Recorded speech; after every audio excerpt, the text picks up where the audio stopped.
Hi, welcome to Barnsley in 10. Today's chat is about the Crucible, and part one, there'll be two. Part one is really focusing on the significance of the title, where it takes place, and who the main role players are. So if you're lazy, I hope you aren't, but if you're lazy or if you're just feeling a bit overwhelmed by the book, this is to help you navigate the story. It's not to replace the reading of the story, you still have to do that. But let's have a look at the title, The Crucible.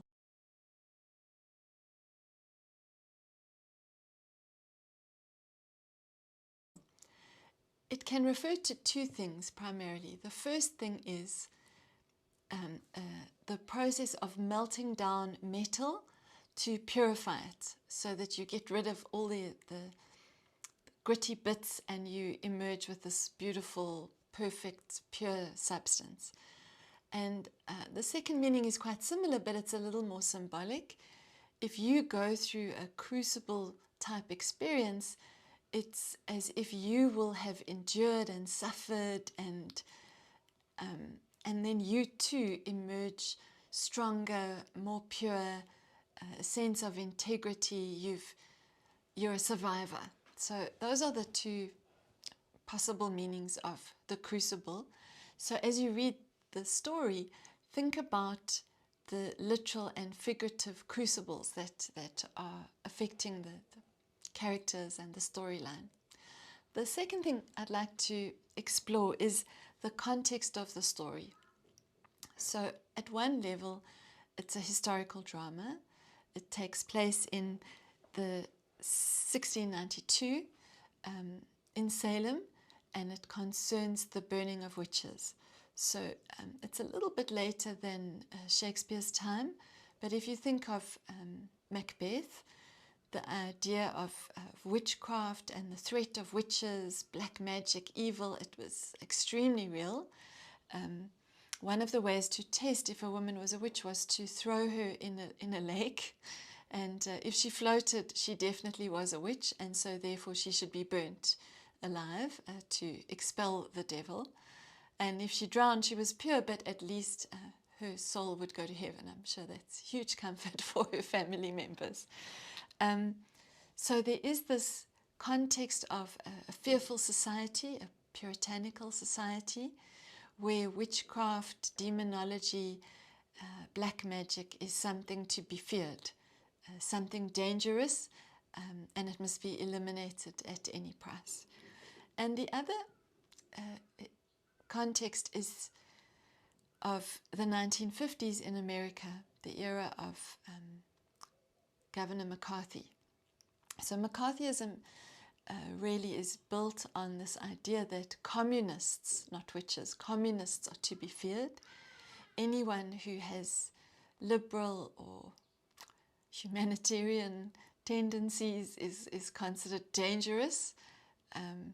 You need to be a capitalist, and anything Russian or communist is to be expelled, burnt, eliminated, just like the witches in Salem.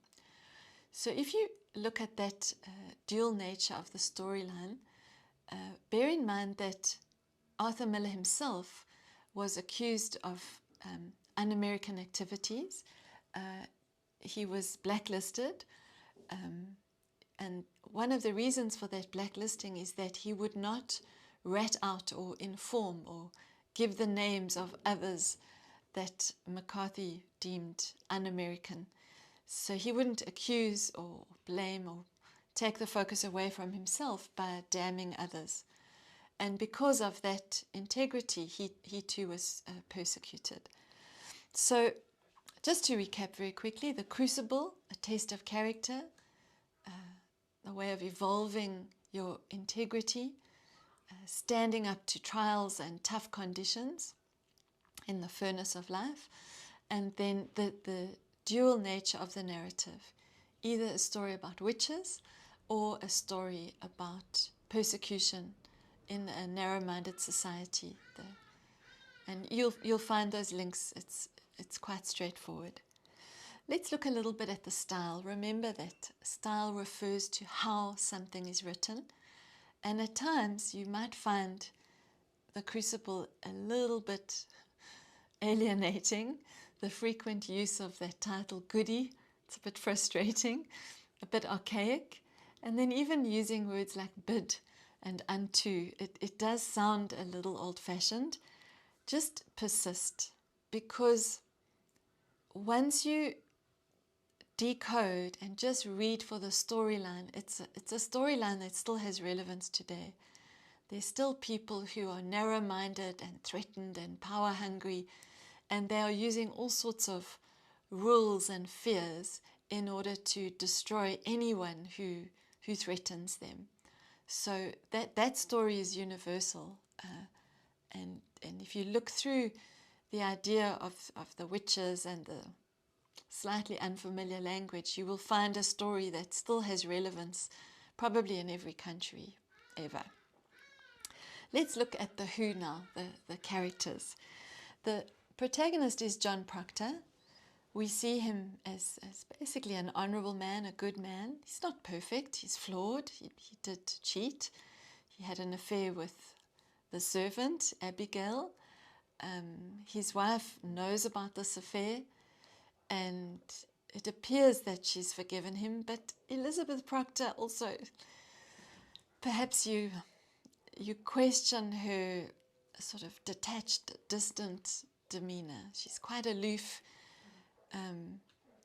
She also is quite interesting in that you think she's so perfect, and yet she's willing to lie under oath, and she lies for a good reason. She's doing her very best to protect the reputation of her husband, and her husband loves her so much that he's willing to have his reputation ruined by admitting to adultery.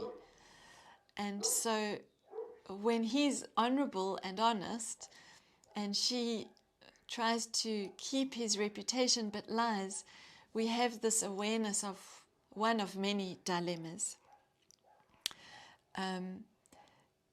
They both are quite protective, which is admirable, but you question, when is it time to be honest, and when is it time to bend the rules? And unfortunately their timing was off.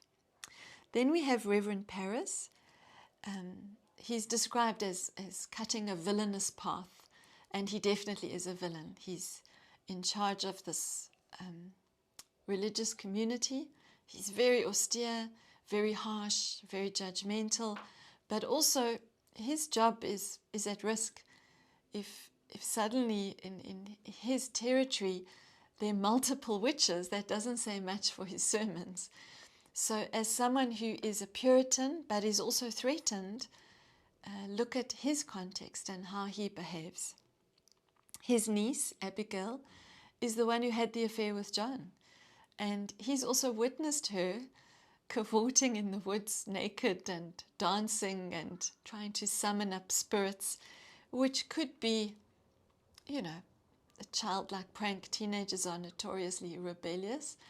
Or it could be, the beginning of a career in demonology. So he feels threatened. She's a relative. Betty, his daughter, after frolicking with Abigail in the woods, Betty seems to be gravely ill, and the doctor can find no medical reason for this ailment. So, of course, medicine in those days was quite primitive, but there also doesn't seem to be anything physically wrong. And so if she is possessed, what does that say about her father and his powerlessness? And then we have John Hale, a specialist in witchcraft. You can look at the dilemmas that he faces, the decisions he makes, the advice he gives others. We've got Ruth Putnam, also part of the Forest Brigade of dancers, and she's also not well. Her parents, Thomas and Mrs. Putnam, are extremely problematic.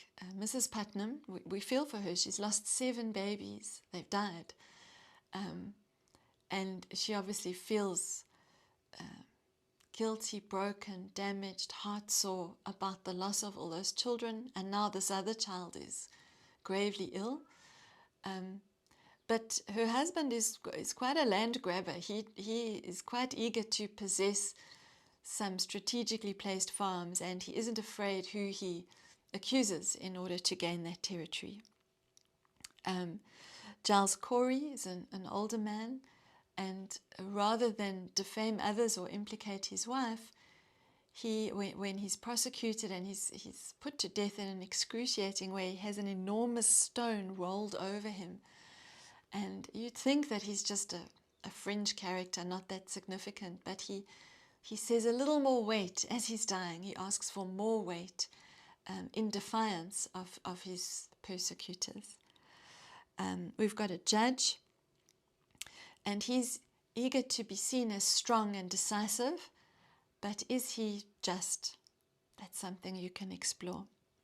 So broadly, think about the characters as part of this puritanical community, this community where harshness and hard work and rigidity are deemed as valuable.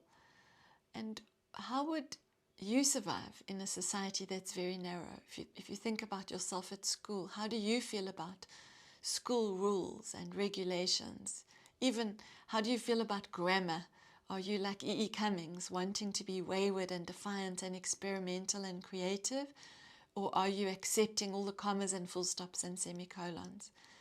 What does a narrow society expect of its citizens? And how does it behave towards those that rebel? Okay, that's the beginning of the Crucible. If you enjoyed this clip, please like and share, spread the word. And the next one on the Crucible will be more analytical, exploring themes, dilemmas that the characters face. And I hope you tune in for some more tips. Take care.